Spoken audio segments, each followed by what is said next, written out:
everybody. Thank you so much for joining. Hey, Andy, how are you doing? Great, Dana. Thank you. How are you? I'm great. We were just gabbing away before we went live. We had like a whole pre-show. So I wish we could have kind of recorded that. But please let us know where you are joining from in the comments. I know Andy's joining from Boulder, Colorado. I am here in lovely ATL, Atlanta, Georgia. I do want to respectfully acknowledge that I'm coming to you from occupied Muskogee Creek territory. I want to give honor to them. And I'm so excited to have Andy Horning here with me today. So let us know where you're joining from in the comments. There's always a delay. Like the first minute, I'm always the most nervous. I'm like, am I on here talking to myself? So let us know. Yes, thank you. We've got Franklin, Tennessee. We've got Minnesota. Please let us know where you're joining from in the comments. I'm really, really excited to talk to Andy Horning. Let me give you guys, actually, before I do that, let me acknowledge this is actually going to be my last session. Randy, thank you so much for joining. Hey, Randy, it's one of my homies. This is going to be my last session. I can't believe it, for 2021. Mark your calendars for January 4th. That will be Paris. Oh my gosh. I was supposed to be in Paris like 3 weeks ago. You guys don't want to hear that story. COVID strikes. But at any rate, next session, January 4th. But I have an ask of you guys. Please, please, please let me know what topics you want to hear me talk about. What's kind of been sticking in your craw? What is it that nobody else is talking about? What's bothering you? And you're like, why isn't anybody talking about this? That's what I want to talk about. So send me your topics and your guest recommendations. I want to invite on the people that you want to hear from. So you can certainly put that information in the comments, but honestly, the comments go by so quickly. It would be even more helpful for me because I really am working on my editorial calendar over the holidays.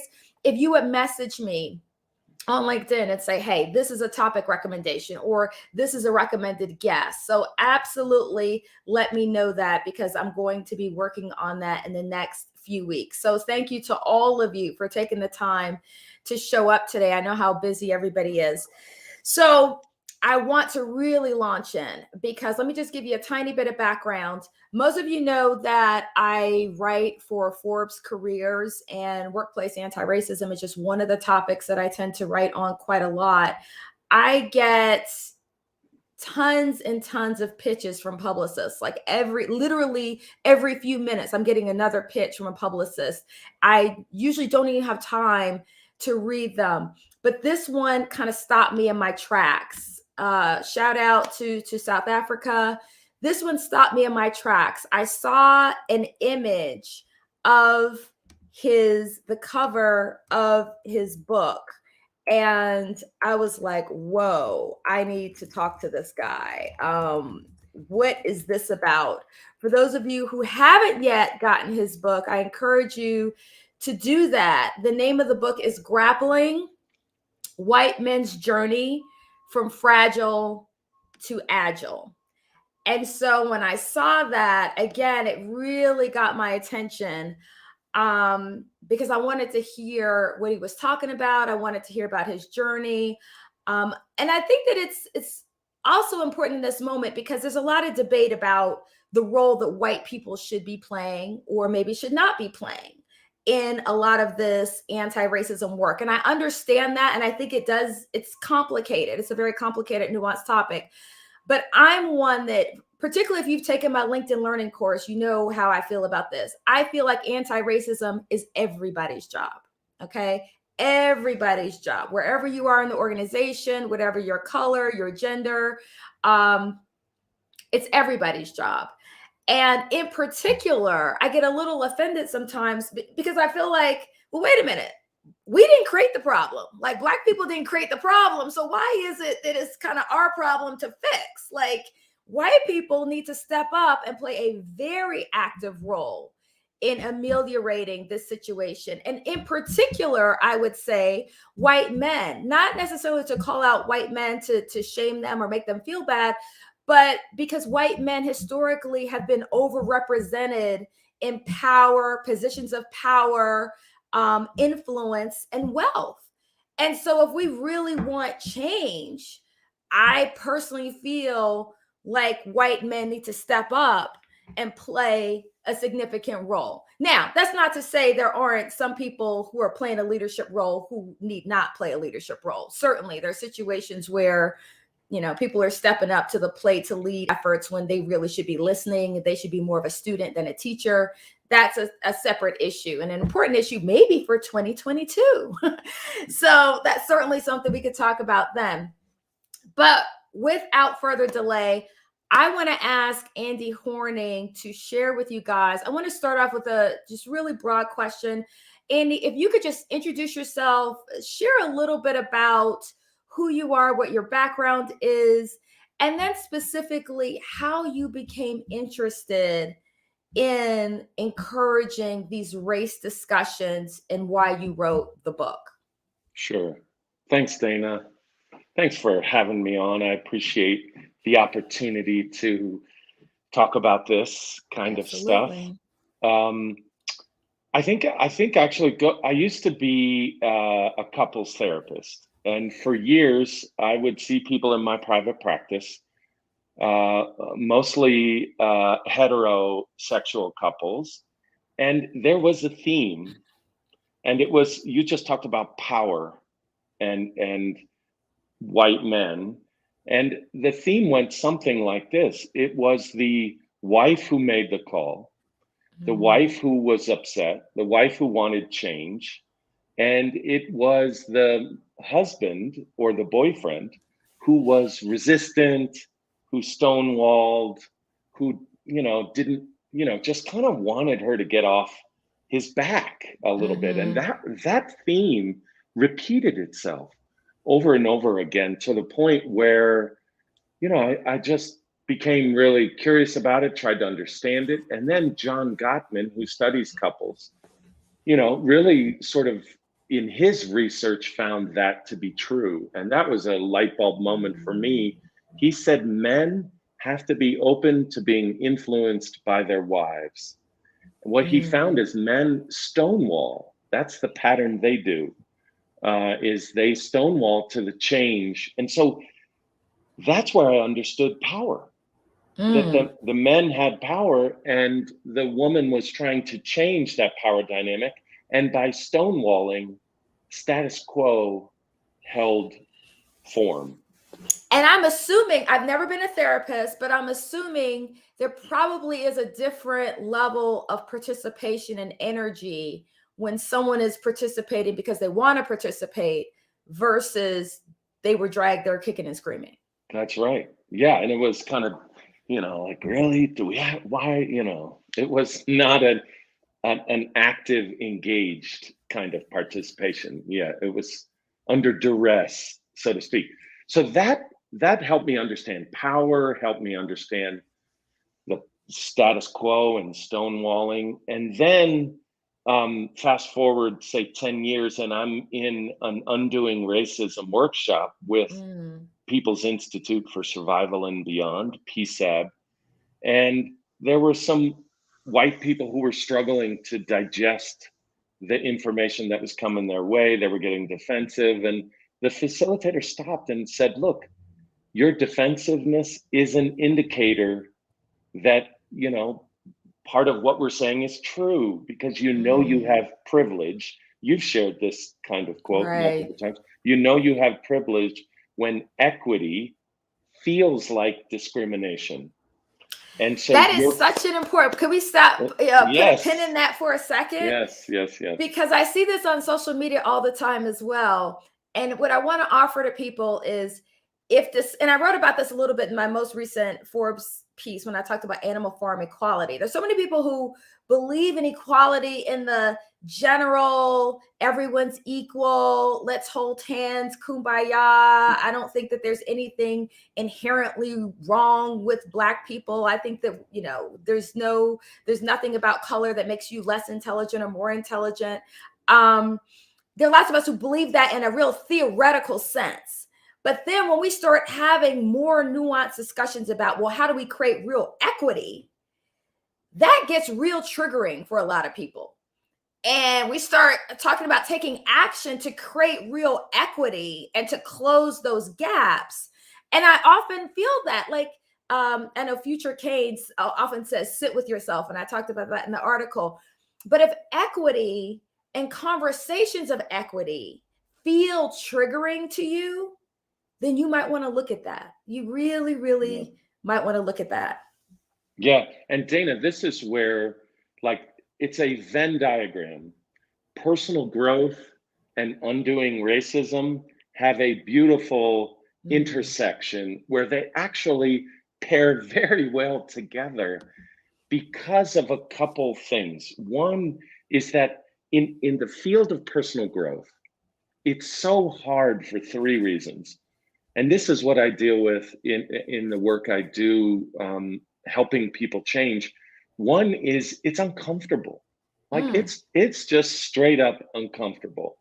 And when people choose comfort over discomfort, no change happens. And the second thing is change is hard. Like it's easier to stay the same and live in the knowing rather than step into the unknown. That's really scary for people. And then the third thing is that it does involve, identity of who we are. And people have to let go of old identity and step into new identity. So change, discomfort, and identity make personal growth really important and really hard. Turns out those three things apply very well to undoing racism and whiteness. It's about change. It's incredibly uncomfortable. And it's formed our identity, and we have to find a new identity. And that's part of the reason people struggle so much with it. There's so much to unpack there. Okay, let's start with the comfort issue. Well, let me just make a comment about the identity.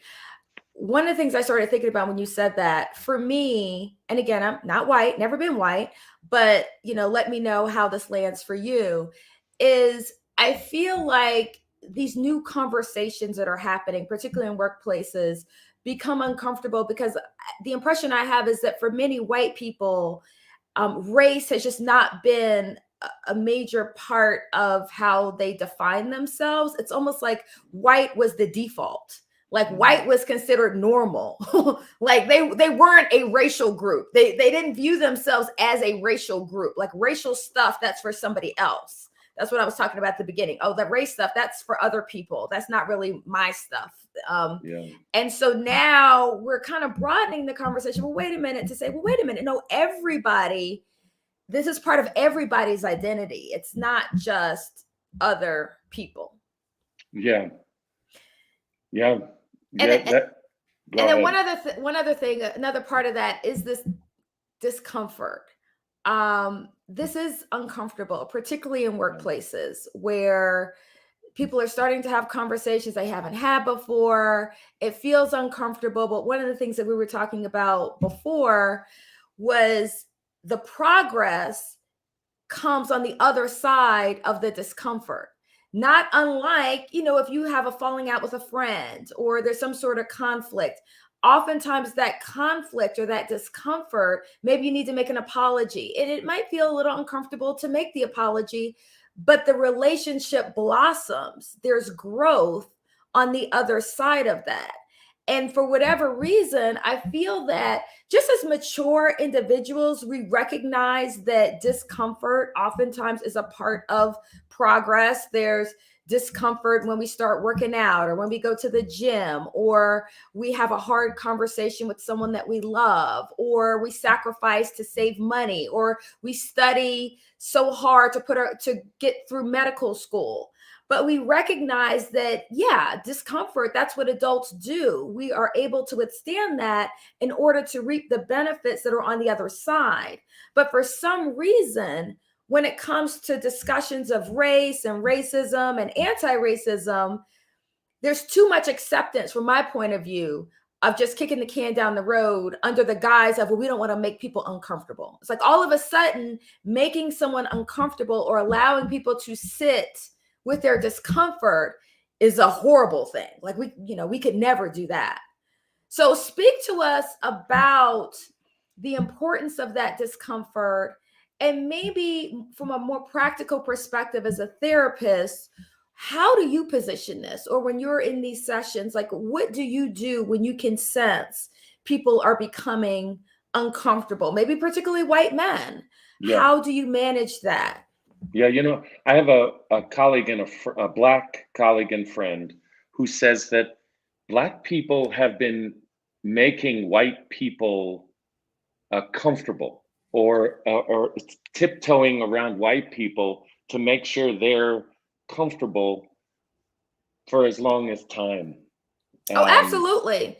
And that's where, that's a whole nother conversation I feel like Black people need to have with each other. We've been so conditioned for good reason. I mean, if you learn the history of Black people in this country, I mean, it literally, you could, take your life into your hands for making a white person upset. So I would never just, all castigate Black people for having that fear. That fear is very warranted. But even in 2021, now that fear looks different. And oftentimes it's, tiptoeing around the powers that be, oftentimes are mostly male, mostly white, in order to not put yourself out there, or in order to not have to deal with the repercussions, the very real repercussions. And also, sometimes the repercussions are real, but sometimes they're negative fantasies. Sometimes they're the fantasies we create in our head because we're just too afraid of stepping out and doing what we need to do. Yeah. Well, his comment, thanks for that side of it. And on this side of it, I took it as like, okay, enough of that. Like, enough of making it about my comfort, because that is like one of the first issues that we know we have internalized white supremacy or internalized white privilege, when we have an entitlement to racial comfort. But Owen, you made a good point there in the comments that let's deal with this. Which is like part of the work, Dana, for all of us, but in particular white men, but all of us around personal growth, is to say, I don't know. I'm learning. There's a part here where I'm coming to the end of what I know, and now I'm stepping into the unknown of what I don't know. And in that case, we have to really welcome it, be open to it, acknowledge the discomfort, build the muscle of discomfort. And, it's interesting because so much in this work can cultivate shame. And shame is such a trigger. And so in the work I do, one of the sayings we have is never waste a good trigger.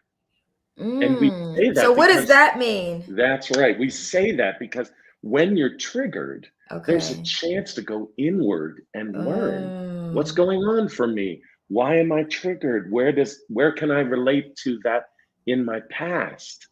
What might be happening inside of me where I can learn? Rumi says, pay attention to the wound, because that is where the light enters you. And so this is to that first point of go towards it, because there's good information on the other side. And when it comes to a trigger and shame, the biggest trigger in our country is race. Okay, I want to sit with that for a second, because I think that can be really helpful and instructive. So one of the things I heard was, when you're hearing something and you feel triggered, instead of responding, kind of sit with that. Again, going back to Future King, but sit with yourself, but sit with that.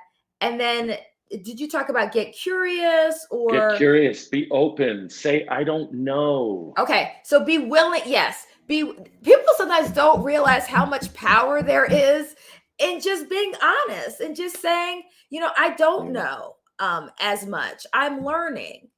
And I think that also has a really positive effect with the person that you're dealing with, because we all know that when you start pushing on somebody, the automatic response is for them to push back. And so to an extent, if you kind of pull back and just say, well, you know what, you're bringing up something I hadn't thought about, I really don't know. So I love that. Yeah, and I think part of why whiteness is so triggering, it's one thing to say that, I'm not a racist, and we all understand that being racist is not a good thing to be. So we say we're not racist, but we have to understand the next step, because Ibrahim Kendi talks about there is no not racist anymore. There's only racist or anti-racist. And my understanding of why he says that is because it's the water we swim in. Like we live in a world that has whiteness as a part of the dominant culture. And we have to understand as white people that we've been influenced by that.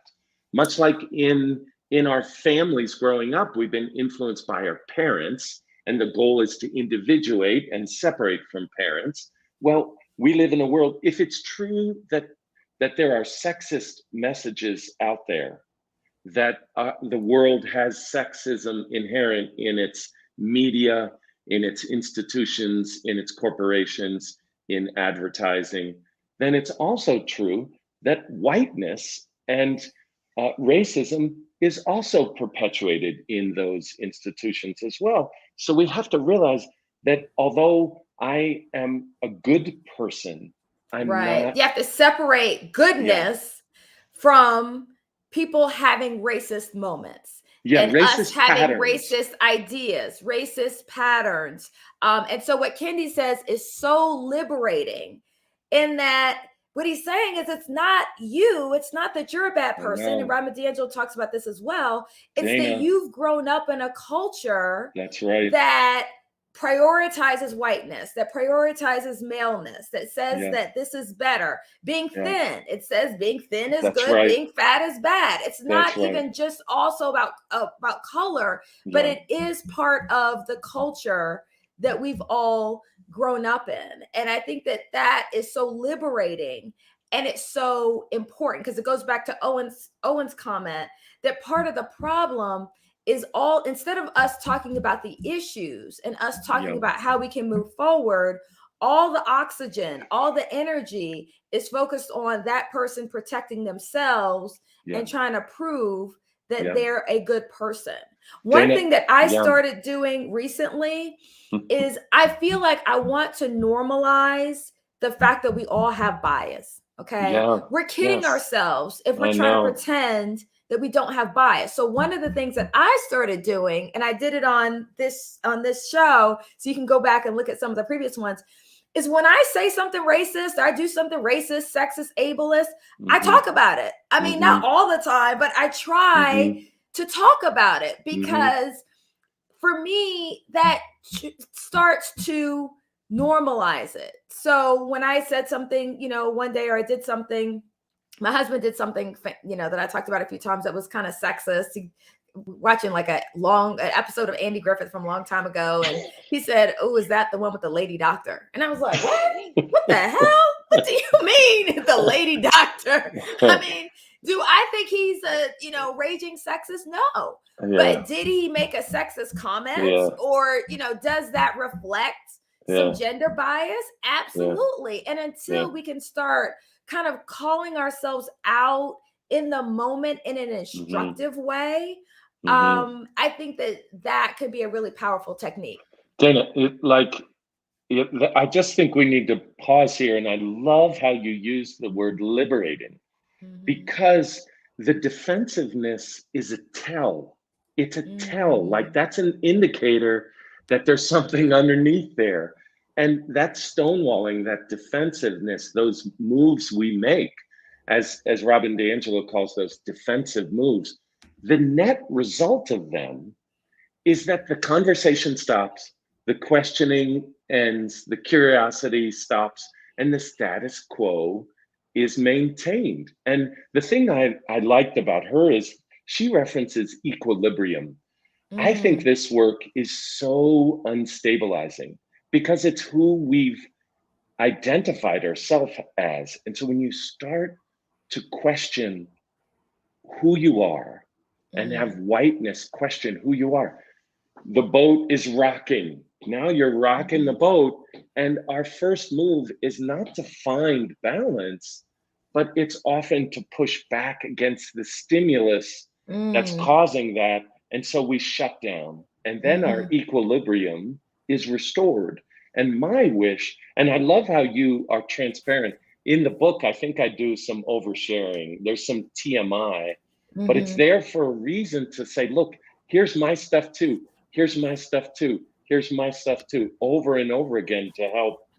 Um, And I think that can be so helpful because getting it out there can normalize it so people don't feel a need to be reflectively defensive. And let me just say this, if your organization, because we've all, worked in organizations and you're sitting in meeting rooms or you're on Zoom calls, if you're only willing to push as far as the least progressive person in the room will allow, wow. you're not going to make any progress. Because Wow. really what's happening, if you're letting discomfort, if you're going to recede at the first signs of discomfort, you're only going to progress as fast and as far as the least progressive person will allow. That least Mm, progressive person in your organization is dictating the pace. And right. honestly, I can draw an analogy. Let's look at advertising.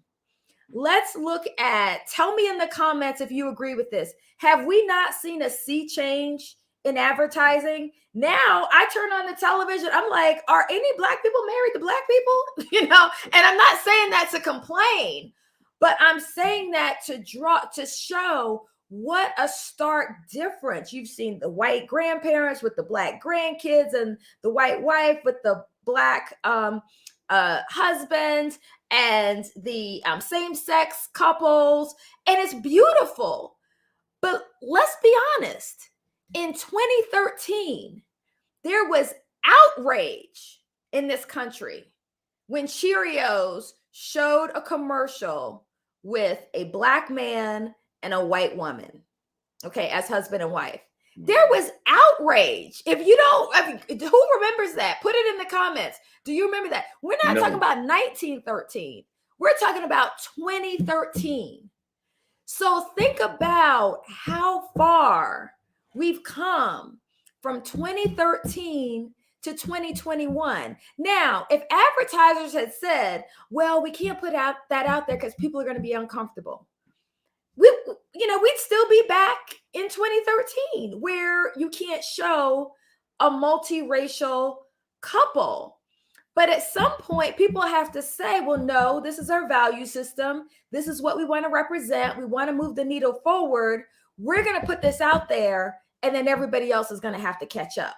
And that is exactly what happened, because you cannot tell me that people, the entire American electorate, society has advanced that much since 2013. If you don't remember it, Google it. Google Cheerios commercial outrage, racism, and that happened in 2013. So I just put that out there to say, yes, there are going to be people who feel discomfort. There are going to be people who feel some kind of way. We have to find a way to continue to keep our eyes on the prize, to do what King talked about and prioritize justice over order. Okay.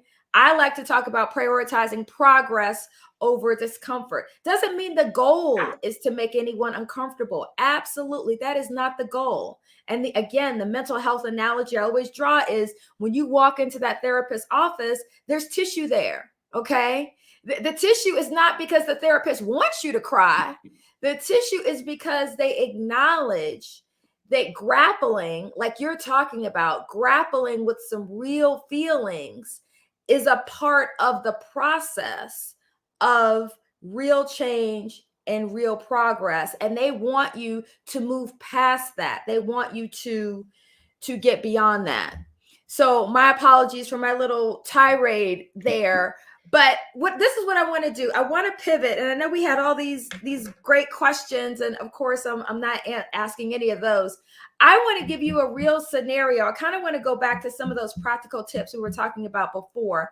So let's say you're either having a one-on-one conversation, and because your book is targeted to white men, so we'll say, to a white man, let's say you're a Black person, a Black professional, and maybe you feel like you've experienced a microaggression and you're trying to have that conversation with a white man in the office, or maybe you're in a group setting and you're talking about some of these issues and there's a white man who's you can tell feeling uncomfortable with it, or maybe they're voicing some discomfort, or maybe they're saying, well, all lives matter, or why are we talking about Black Lives Matter? Are there any suggestions that you can offer to people when they feel like they're being met with that defensiveness? Are there things that, and I really, both sides, I love to hear if you have suggestions either for the people who are trying to deal with that person who's uncomfortable, as well as some additional suggestions if you have them for that person that's feeling that discomfort. I feel like we've already talked a little bit from the other side in terms of, sit with it, take a breath, admit that you're uncomfortable, or admit that, maybe you don't know a whole lot in this space. But what also about the other side of that? If you're trying to deal with that person, maybe who's resistant or who's pushing back, are there any tips there? I think one real practical sentence or question is, would you consider something different, or would you consider this additional piece of information? Sort of, is it possible that, like those are two good. Is it possible that there's more there? Would you consider, and is it possible, are two great ways to kind of help people, take a bite-size piece of information. I think the other thing is just to look at them and see their body language, see their facial expressions. Because when people get overwhelmed, they shut down. And our job as white people is to build our racial stamina.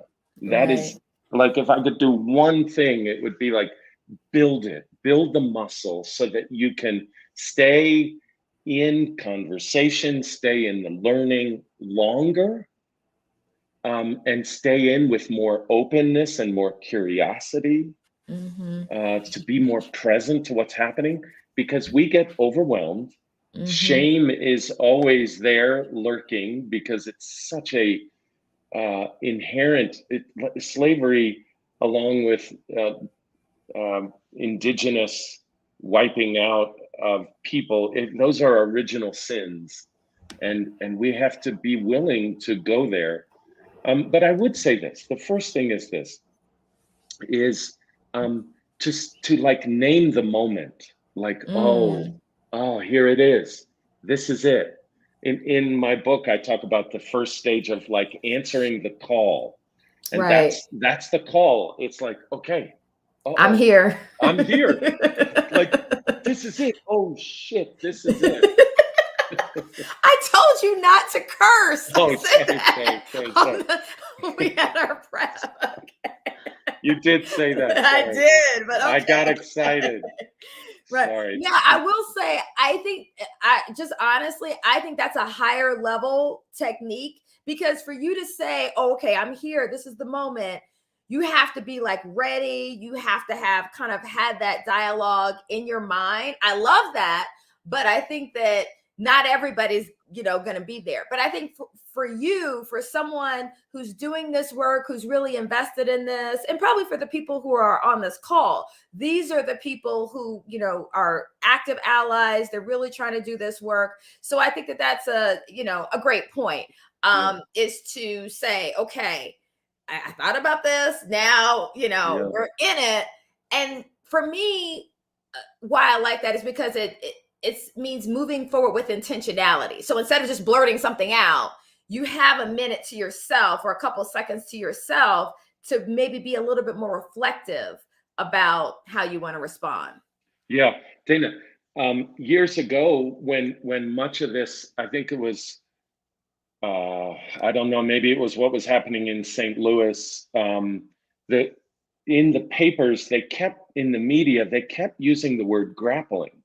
And it was like grappling, like a city grappling, a country grappling with race. So, I looked up the definition, and that is exactly what my clients, my students, the people I work with do. They grapple with personal growth. Well, we also have to grapple with race, and it's defined as engaging in a close struggle without weapons. Okay, say that again. Engaging in a close struggle without weapons. So the first part is like the accelerator. It's the accelerator of courage, the gas pedal. We move towards discomfort. We go into the conversation. We navigate with intentionality, like you said, but we've got to press the gas pedal of courage and engage in the close struggle.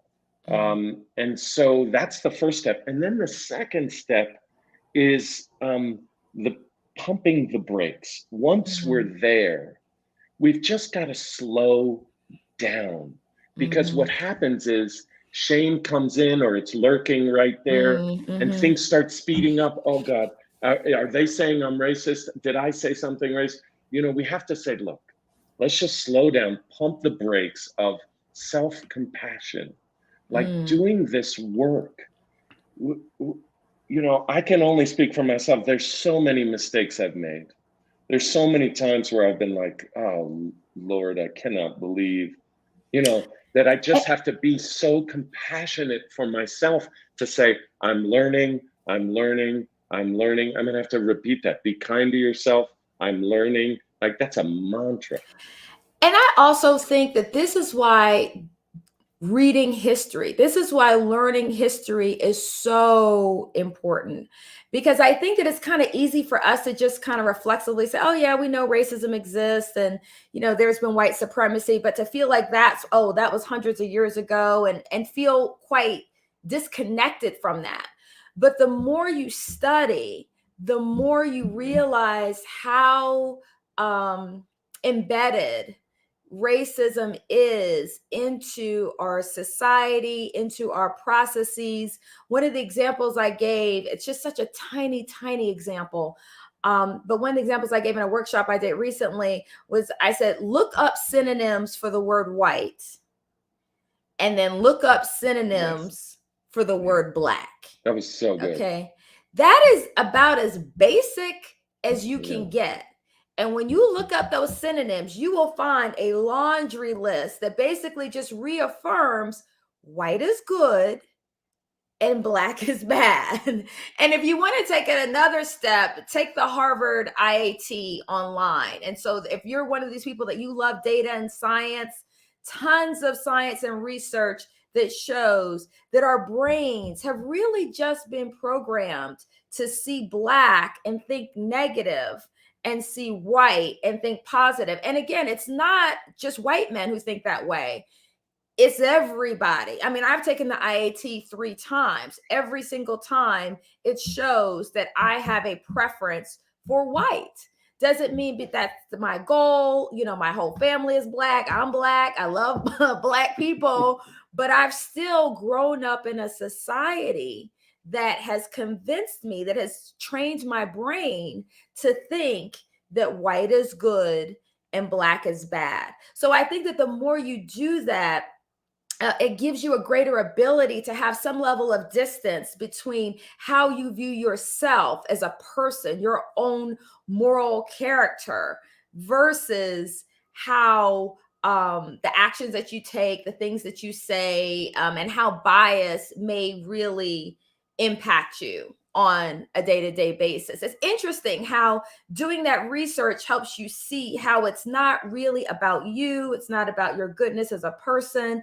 It really is the air we breathe and the water we drink. One other thing I want to just throw in quickly is one of the techniques that I use, because you also talk about intent versus impact. And going back to Owen's comment before, is sometimes what will happen is, you might bring up a microaggression, or you might be trying to have a conversation with a white person and they get like really defensive. Like, oh no, I didn't mean that. Oh, I didn't mean that. Or I wasn't, trying to do that. And we talk about how it's not about intent. It's about impact, and how too often, there's so much energy and focus on proving that the intent was pure that we don't have an opportunity to even address the impact. And so one of the techniques that I use is I will start the conversation assuming positive intent. So I just go ahead and get that out there. I just say, hey, I know you.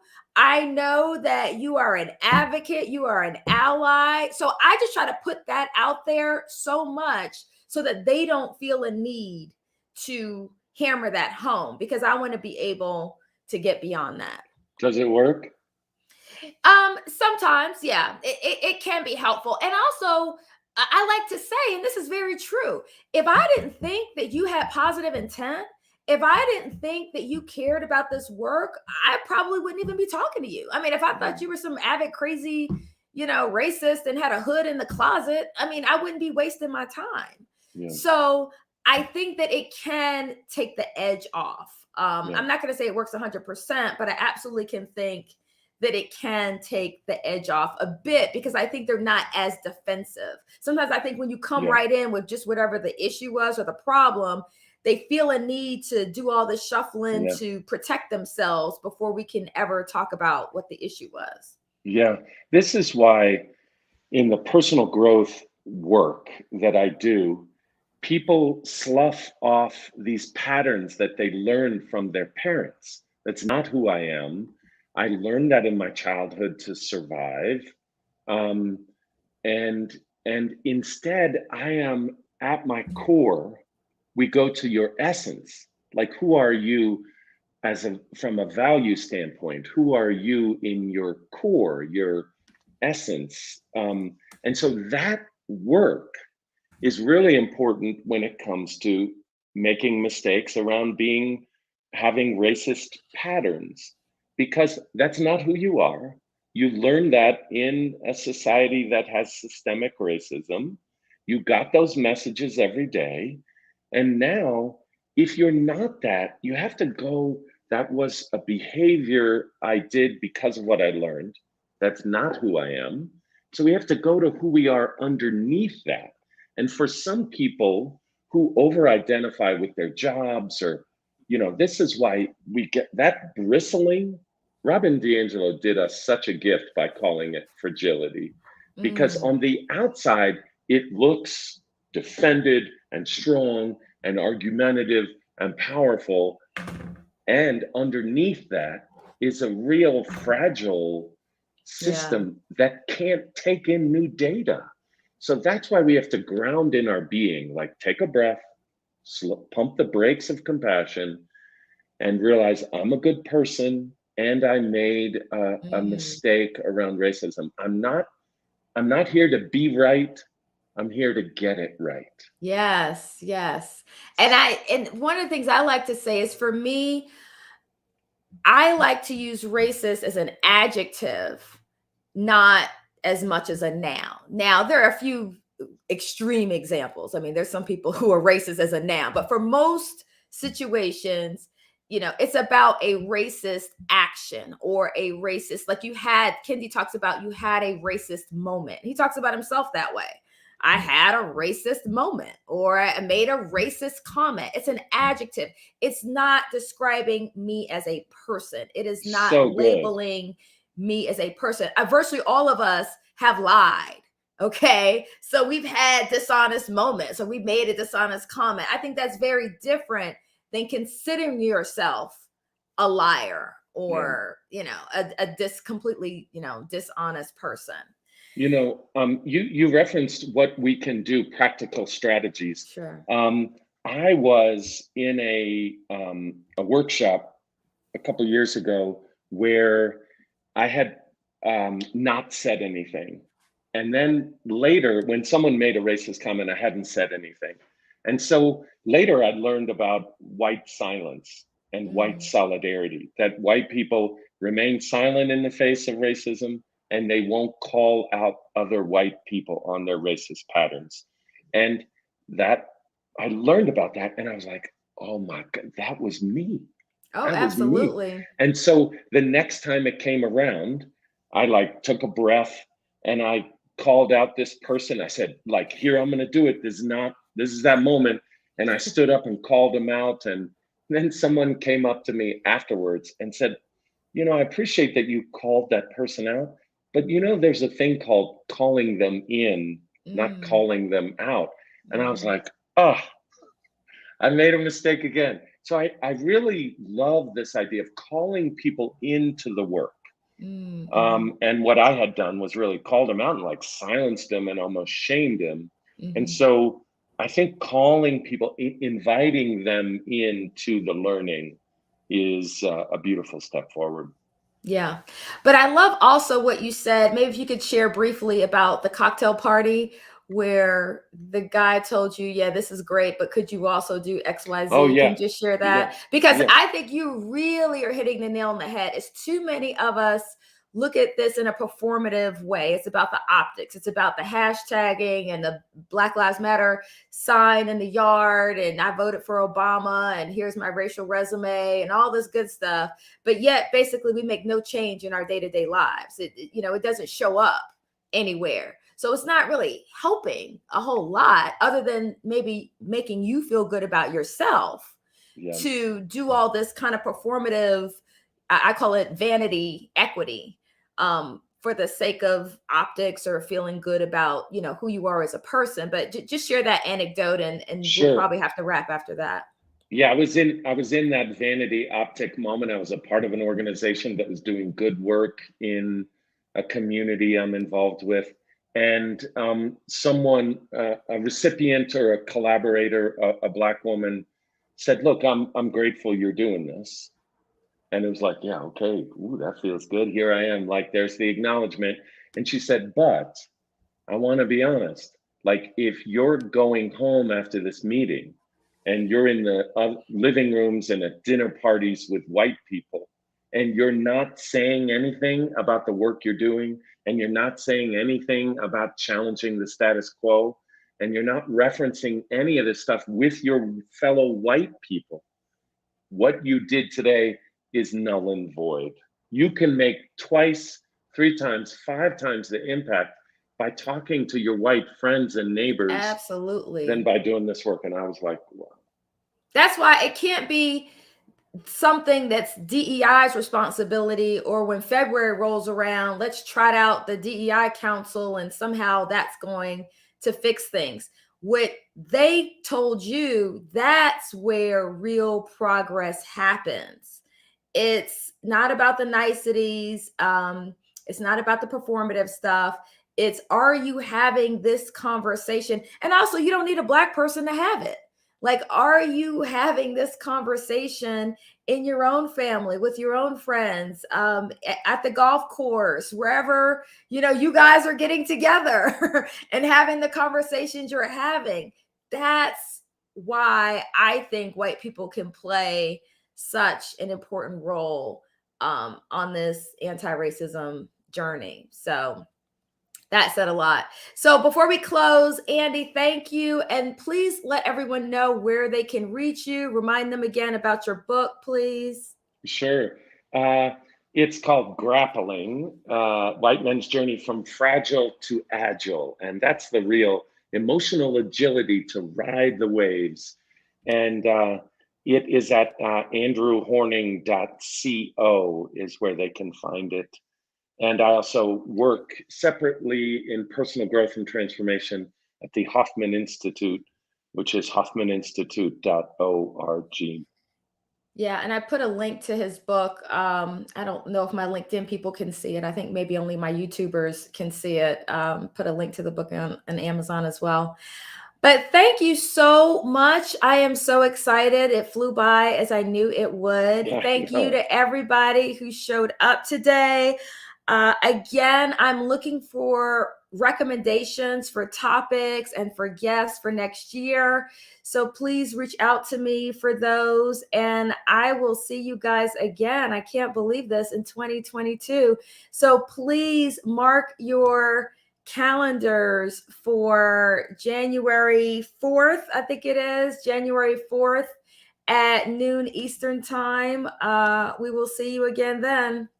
Thanks, everybody. You guys have a wonderful holiday.